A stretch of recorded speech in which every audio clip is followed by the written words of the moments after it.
Pemirsa, berbagai peristiwa hukum terjadi sepanjang tahun 2019.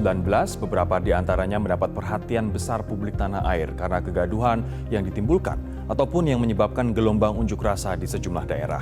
Ada juga serangan terorisme terhadap pejabat negara hingga skandal di rut sebuah BUMN yang mencoreng nama perusahaan penerbangan pelat merah.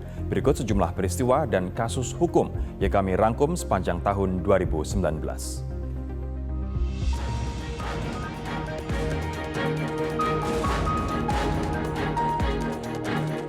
Salah satu kasus hukum yang menyita perhatian publik di tahun 2019 adalah kasus penyebaran berita bohong alias hoax Ratna Sarumpait.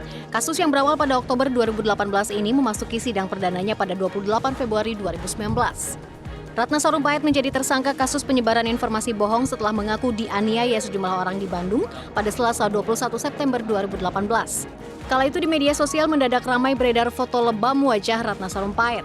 Ratna mengakui kebohongannya setelah polisi membeberkan fakta-fakta penelusuran isu penganiayaan terhadap dirinya yang ternyata bohong belaka. Namun kasus hukum terus berjalan bahkan menyeret sejumlah nama besar yang ikut diperiksa atas kebohongan Ratna. Ratna pun dijerat Undang-Undang Peraturan Hukum Pidana dan ITE dengan ancaman hukuman 10 tahun penjara.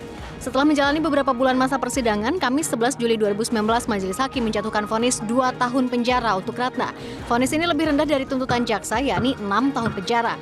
Sempat menyatakan menerima vonis dirinya, namun Ratna kemudian mengajukan banding, demikian pula dengan pihak jaksa.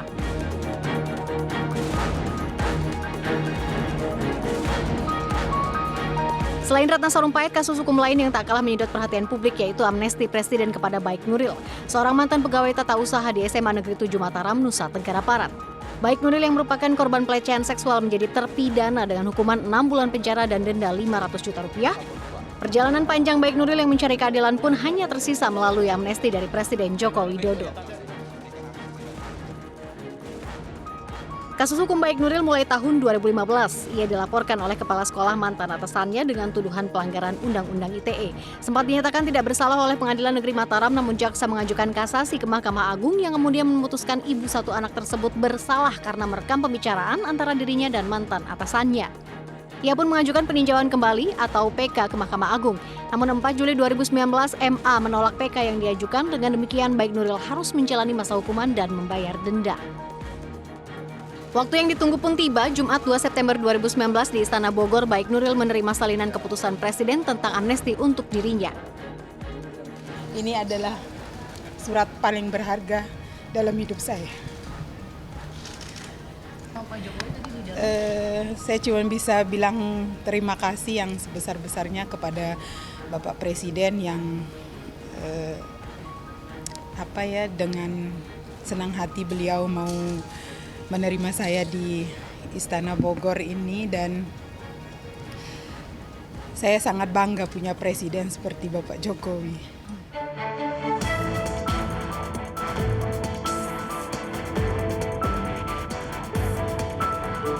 Tidak hanya kasus hukum, rencana pengesahan rancangan Kitab Undang-Undang Hukum Pidana RKUHP menuai protes yang menimbulkan gelombang aksi unjuk rasa. RKUHP menjadi perhatian besar karena publik melihat terdapat sejumlah pasal kontroversial dan multitafsir di dalamnya. Di Jakarta, mahasiswa berunjuk rasa menyampaikan penolakan pengesahan RKUHP di depan gedung DPR RI. 20 September 2019, Presiden meminta Menkumham menyampaikan kepada DPR agar pengesahan RKUHP ditunda. Presiden menilai banyaknya pihak yang keberatan dengan substansi RKUHP sehingga diperlukan pendalaman materi lebih lanjut. Untuk itu, saya telah memerintahkan Menteri Hukum dan HAM selaku Wakil Pemerintah untuk menyampaikan sikap ini kepada DPR RI, yaitu agar pengesahan RUU KUHP ditunda dan pengesahannya tidak dilakukan oleh DPR periode ini. Menertibkan massa yang juga tadi ada beberapa demonstrasi mahasiswa di Jakarta dan sejumlah daerah berlanjut meski RKUHP batal disahkan. Penolakan terhadap RKUHP ini tak hanya menimbulkan gelombang unjuk rasa, aksi ini juga merenggut korban jiwa dan luka akibat demonstrasi yang berujung ricuh dan bentrok dengan aparat.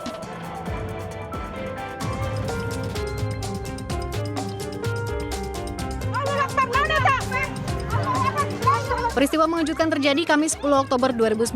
Menko Polhukam Wiranto diserang orang tak dikenal usai meresmikan gedung Universitas Matlaul Anwar di Pandeglang, Banten. Polisi pun langsung meringkus 2 orang di lokasi kejadian, yakni pasangan suami istri SA dan FA. Keduanya diduga terpapar ISIS, disinyalir mereka terkait dengan jaringan jamaah Ansarut Daulah atau JAD. Wiranto yang mengalami luka tusuk di bagian perut akibat serangan SA alias Abu Rara secara membabi buta langsung dibawa ke RSUD Pandeglang. Setelah pemeriksaan tim dokter, Wiranto dipindahkan ke RSPAD Gatot Subroto, Jakarta menggunakan heli. Pasca serangan penusukan terhadap Wiranto, tim Densus 88 melakukan penindakan terhadap jaringan-jaringan terorisme di beberapa wilayah di Indonesia. Polisi menyebut sebanyak 40 terduga teroris ditangkap selama sepekan pasca peristiwa. Para terduga teroris kebanyakan berniat melakukan aksi terorisme di tempat ibadah, kantor polisi, dan kepada aparat yang bertugas.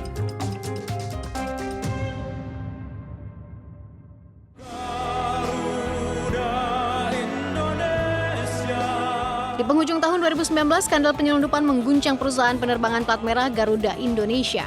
Bagaimana tidak, sang Direktur Utama I Gusti Ngurah Askara atau Ari Askara kedapatan menyelundupkan Harley Davidson bekas dalam kondisi terurai yang dikemas dalam 15 koli.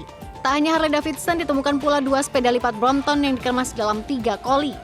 Total sebanyak 18 koli yang ditemukan Bea Cukai ketika memeriksa lambung pesawat baru Garuda A330-900 seri Neo yang baru tiba dari pabrik Airbus di Prancis pada Minggu 17 November lalu.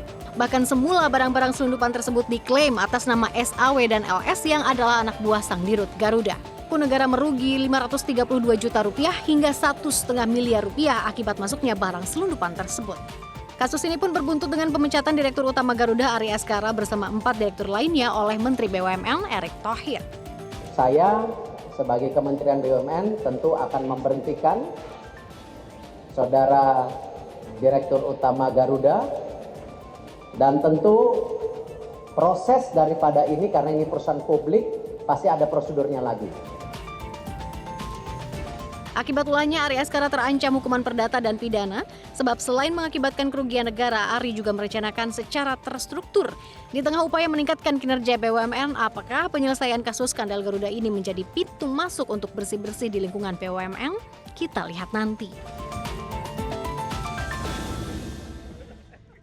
Pemirsa, itu tadi merupakan rangkuman peristiwa di bidang hukum sepanjang tahun 2019 dan sesaat lagi kita akan mengikuti rangkuman peristiwa duka dari wafatnya sejumlah tokoh tanah air. Sesaat lagi di Kaleidoskop 2019.